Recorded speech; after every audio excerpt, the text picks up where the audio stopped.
Carolina. This is ABC 57 News. We begin here at 5:30 with a story nearly 100 years in the making. You'll see only here on ABC 57 News. Hello again, everyone. You're going to like this one. I'm Brian Connie Bear. And I'm Brianna Clark. One Michiana man is on a mission to verify that an old baseball bat that he's had for 18 years was used by the legendary Babe Ruth during exhibition games right here in South Bend. While no images from the 1926 games actually exist, this poster is one convincing piece of evidence that the star known as the Bambino did in fact play here in the city with his traveling team of barnstormers. ABC 57's Dante Stanton in studio with a deep dive on Babe in the Bend tonight. Doug Schaefer, also known as Doug the Barber, has been collecting sports memorabilia for more than 35 years. He's come across items that are worth their weight in gold, but none may have more of a legend attached to it than this one, a bat with the name George Babe Ruth scrawled on the side. As the story goes, Babe gave away just one of his home run bats to a young man in the stands of Playland Park in 1926. This is the story of Babe in the Bend. A 605-foot home run, walloped beyond the stands by the great one, Bambino, the Sultan of SWAT, the Babe, otherwise known as Babe Ruth. This is Babe Ruth. He hit more home runs in a season than all the players in Major League Baseball together. You add up all their home runs, they didn't add up as many as he hit. He was a stud. On October 23, 1926, that stud did what he does best, hit a home run. But it wasn't one of the 714 that Babe hit in the major leagues. Babe hit this 605-footer in South Bend. Baseball in the 1920s in South Bend was a phenomenon. Babe Ruth was big at that time, and the owners still managed to not pay the players great. So Babe Ruth was making a good living, but not extravagant, not exorbitant like we think of professional athletes today.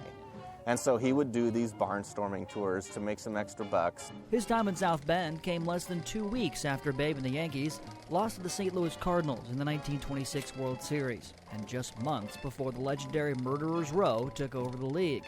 The Babe spending his time among the spinning rides, the smell of fresh popcorn, and a baseball diamond at Playland Park. Well, this is the park that my grandfather started back in 1925, just 100 years ago.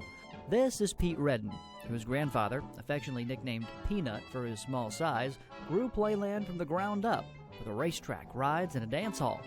And this is what we have left. And this is the only remaining part of Playland Park, which is the grandstands. They'll probably never come out because they're built into the side of the hill, and I'm glad that they're still here, even though it's overgrowth. It's still a reminder for what was. A reminder of one of South Bend's original giants, alongside the Studebaker Corporation and, of course, baseball.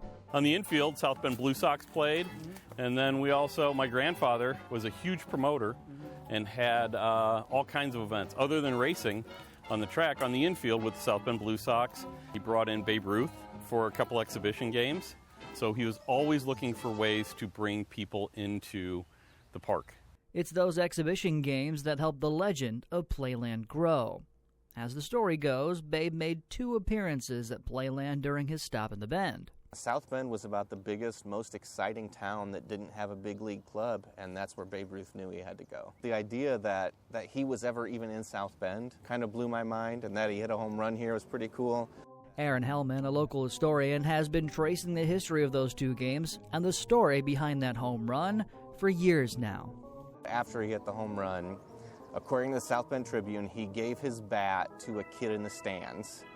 And I tracked that kid's family down. Some of them are still in town, and I've been trying to find that bat pretty much every day of my life ever since. A local paper says the ball landed a nearly impossible 605 feet away from home plate. The Major League record, set in 1921 by Babe Ruth himself, was 575 feet. 605 feet, that's 2 football fields. Right. So the 1920s baseball field was back there, okay? And this hill here, this is original. So it could have come over the hill, down the hill, and started rolling on the asphalt. It's possible. Possible, and maybe even probable. So Hellman and I walked the path of where that mysterious baseball would have landed on what's now a parking lot on the campus of IU South Bend, only to find a tree growing in that very spot.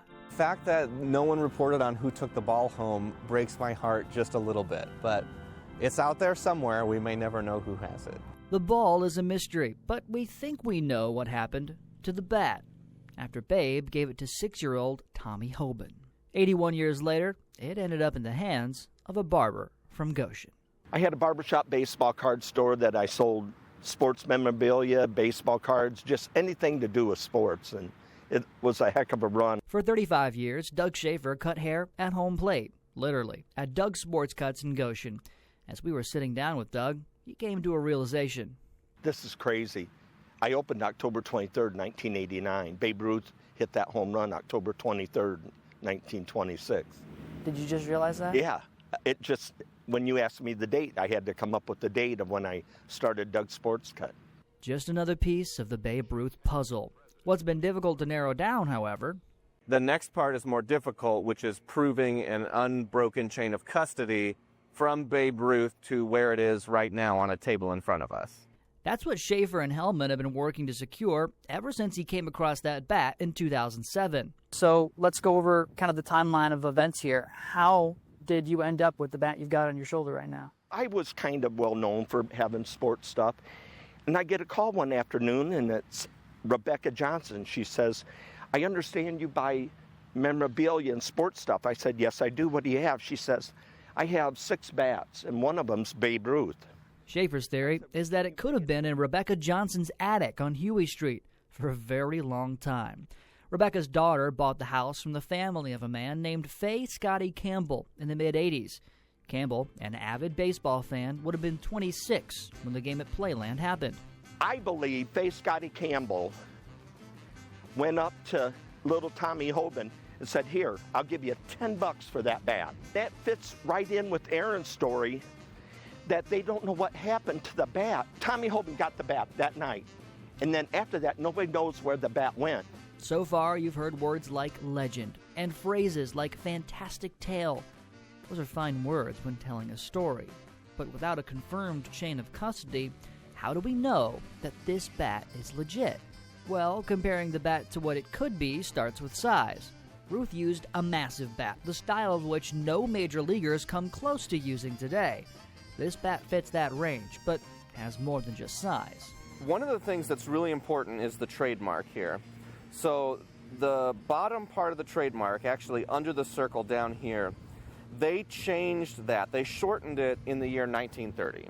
So one of the first things I'm looking for is to see if it has this long line of text below, because if it doesn't, we know the bat wasn't around in 1926. So we know immediately that it was a Babe Ruth model.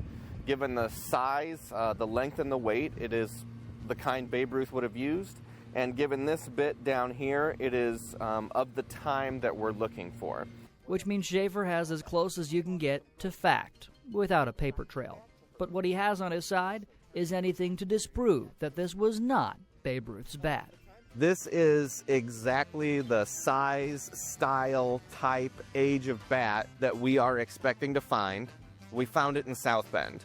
If that's not the bat that Babe Ruth used, then that means that somewhere in South Bend there is another bat almost just like it. And the odds of both of them floating around are pretty rare. Every day we learn something new about it, and it's like, oh my gosh, it's just incredible. And so, yeah, you can't hold it without getting goosebumps. Just, it's Babe Ruth.